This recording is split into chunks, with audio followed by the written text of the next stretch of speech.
ici Dorémy et bienvenue sur ce troisième épisode des Découvertes Disney dans lequel nous allons parler d'un film très récent. En effet, il s'agit du film En Avant qui est sorti au mois de mars de cette année.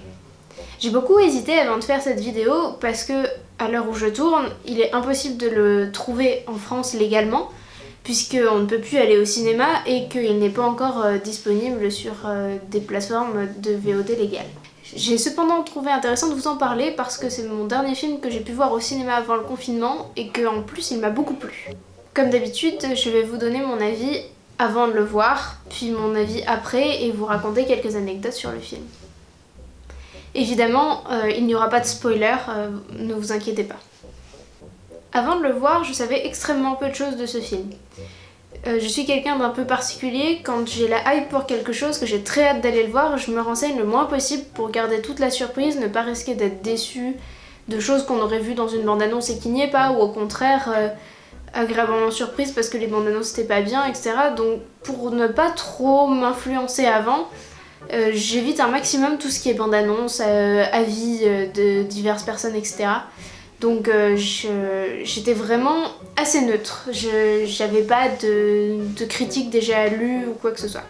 J'attendais beaucoup ce film parce qu'il s'agit d'un film des studios Pixar et même s'ils en avaient fait très peu de publicité, qu'ils en avaient extrêmement peu parlé avant la sortie du film, j'étais vraiment intriguée, je suis toujours très fan de ce que fait Pixar, à une ou deux exceptions près, mais vraiment j'aime beaucoup ce que fait ce studio et j'avais donc vraiment hâte de découvrir ce nouveau film. J'avais eu quand même, à défaut de me spoiler vraiment, j'avais eu de vagues échos qui étaient soit très positifs, soit très négatifs, et ça m'avait fait un peu penser aux avis sur Vice Versa quand il était sorti. Il y avait vraiment les gens qui l'encensaient, etc., et les gens qui aimaient pas du tout. Moi je fais partie des gens qui ont adoré, mais je sais que dans ma famille, et parmi les gens qui sont venus le voir avec moi, il y a des gens qui ont vraiment détesté, qui ont été totalement hermétiques. Donc je m'attendais à quelque chose vraiment de particulier, de différent de ce qu'on voit d'habitude. Mais c'est tout, je m'attendais pas spécialement à ce que ce soit d'une tournée de telle manière, ou j'attendais rien sur l'histoire en particulier, enfin, j'attendais du Pixar, voilà. J'avais cependant été spoil d'un tout petit détail dans mon journal de Mickey en tournant les pages rapidement.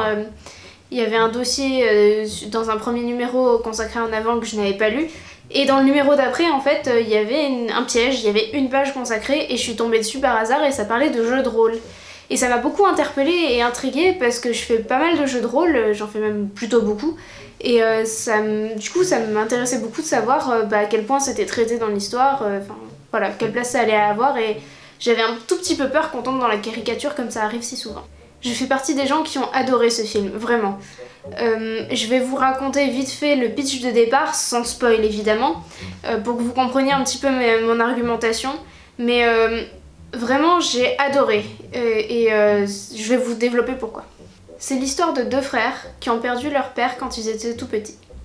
Ils vivent avec leur mère qui les élève seuls et ils ont beaucoup de mal à vivre cette absence, le grand frère se souvenant un petit peu du père, 2 souvenirs, peut-être 3, tandis que le plus petit n'en a aucun. Le grand frère s'est jeté à corps perdu dans le jeu de rôle et son petit frère a du mal à comprendre ça et ils se comprennent pas vraiment. Il y en a un qui est vraiment extraverti, le grand frère qui est extraverti, qui joue du métal, qui fait du jeu de rôle, tout ça. Et le petit frère qui arrive pas à se faire des amis. Tout se passe dans un monde complètement surnaturel, avec des licornes, les deux frères ce sont des elfes, voilà. Sauf que la magie a disparu de ce monde. En effet, petit à petit, la magie qui existait a été remplacée par la technologie plus fiable et moins dangereuse. Moins aléatoire, moins risquée. Sauf que les deux frères découvrent que leur père leur a laissé un rituel pour pouvoir, pendant une journée, le faire revenir. Voilà, donc c'est la quête de réalisation de ce rituel pour de vrai, etc. Vous en saurez peut-être même plus dans les pitchs officiels parce que voilà, mais je trouve que s'arrêter là c'est bien. Ça suffit pour mettre le cadre et comprendre un petit peu de quoi il s'agit. J'ai été vraiment conquise par la façon dont le jeu de rôle est présenté, puisque du coup toute l'aventure des deux frères pour réaliser ce rituel est une quête de jeu de rôle, et c'est vraiment tourné comme tel. Et on ne tombe pas du tout dans la caricature, on trouve vraiment tous les aspects de ce que j'aime bien en jeu de rôle, ce que j'aime bien dans une séance, les combats épiques, les chemins tortueux, les énigmes, les sorts qui nécessitent des composantes particulières. Voilà, c'est vraiment très bien représenté. On sent que les gens qui sont derrière le film sont des rôlistes et qu'ils aiment ça. C'est pas présenté comme quelque chose de nerd caché dans leur cave ou qui font des GN en caleçon. Non, pas du tout. C'est vraiment présenté de façon normale et c'est vraiment chouette. Le film en lui-même est très très beau, le monde est envoûtant. Moi je me suis vraiment fait avoir parce que on s'y croit en fait. C'est totalement surréaliste évidemment, mais c'est fait de façon à ce qu'on y croit. Et c'est ce qui est très très fort chez Pixar, c'est que c'est toujours des mondes qui ne sont pas le nôtre, ou pas tout à fait le nôtre, mais on s'y croit, on s'y projette. Et vraiment ça m'a beaucoup plu encore une fois. Je me suis fait complètement submerger par les images, les couleurs et les émotions évidemment. Puisqu'il s'agit de Pixar, on rit, on pleure, il y a des séquences émotions très très fortes pour des choses auxquelles on n'aurait jamais pensé. Si on m'avait dit que j'aurais été émue par une certaine scène que je ne spoilerai pas, je vous aurais pas cru. Mais en fait si, c'était trop bien. En plus des émotions bien marquées et que l'on ressent très fort, les dialogues sont très bien écrits et certaines répliques sont devenues cultes à la maison. Je suis allée le voir avec 2 personnes ce film et il y a une phrase qui depuis 3 semaines est sorti presque tous les jours. Je veux la corde. Voilà, pour ceux qui l'ont vu, ils comprendront. Les autres, allez le voir, c'est vraiment très bien. À ça, j'ajouterai la présence de personnages d'univers assez différents, puisqu'on a quand même les 2 frères, oui, mais on a aussi la maman qui est présente et qui est un personnage plutôt fort et qui se veut... Alors, il n'est pas très présent, pas extrêmement développé, mais il se veut une femme forte et je trouve ça toujours chouette quand on a une femme forte portée à l'écran et que c'est pas juste la maman qui fait les gâteaux. Et c'est chouette une maman qui fait des gâteaux, hein, je dis pas le contraire, j'aime bien quand ma maman a fait des gâteaux.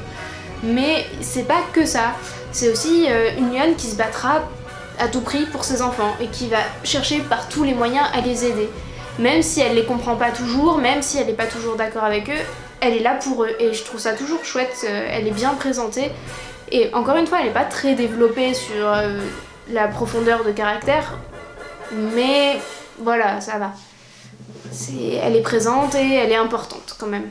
En revanche, les 2 frères ont un caractère et une personnalité qui sont très très développés et comme on aime et où c'est pas juste gentil, juste méchant. Il n'y a même pas de vrais méchants puisqu'ils se battent pour réaliser un rituel, c'est pas pour vaincre le méchant dans sa tour qui essaie d'envahir le pays ou quoi, comme on pourrait avoir dans un scénario de jeu de rôle classique. Non, là vraiment, c'est juste pour eux, donc il n'y a pas vraiment de méchants. Et ça nous laisse toute la perspective d'explorer en fait la personnalité des 2 frères qui sont vraiment mis en avant tout du long, puisqu'ils ont quand même une longue partie où ils sont que tous les 2 dans leur quête. Et ça, je trouve ça vraiment beau, c'est vraiment une belle histoire d'initiation avec le grand frère qui apprend au petit comment on fait, comment on lance un sort, comment ça marche en fait. J'ai particulièrement apprécié le côté humoristique de la revisite aussi du monde fantastique habituel. Les licornes, elles sont pas spécialement des beaux êtres volants magicieux. Non, là les licornes c'est des junkies en fait, hein. C'est qui vivent dans des poubelles et des dépotoirs. Les fées, c'est pas tout à fait les fées mignonnes qu'on pourrait s'attendre à voir. Ça, j'en dirai pas plus. Les dragons, c'est des animaux de compagnie. Dans la petite famille que l'on suit, il y a une dragonne de compagnie qui est juste à mourir de rire. Elle est tellement mignonne et tellement drôle. Voilà, donc tout ça, ça nous crée un univers avec des codes qu'on connaît mais qui sont partiellement cassés, ce que je trouve intéressant parce que ça donne du renouvellement. Mais en même temps, on connaît, on n'est pas totalement perdu dans un univers qu'on comprendrait pas. Donc vraiment, je trouve ça très très bien construit. Pour les informations et anecdotes, déjà il s'agit du 22e long métrage en animation 3D produit par Pixar.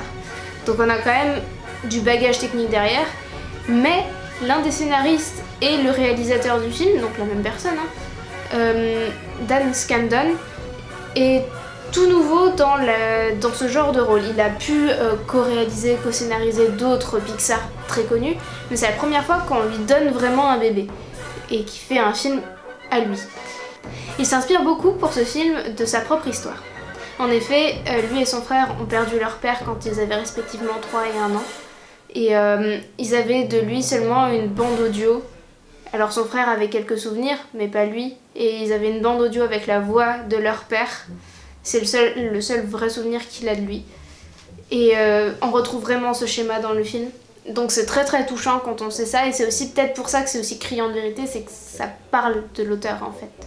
Comme je l'ai signalé précédemment, il a été extrêmement peu médiatisé, il n'y a pas eu autant de budget que sur un Pixar classique, et c'était pas la grande attente de l'année. Cependant, il a fait un excellent lancement en France, c'est l'un des meilleurs lancements de l'année en fait, et c'est vraiment dommage qu'à cause du confinement il n'ait été que 2 semaines en salle.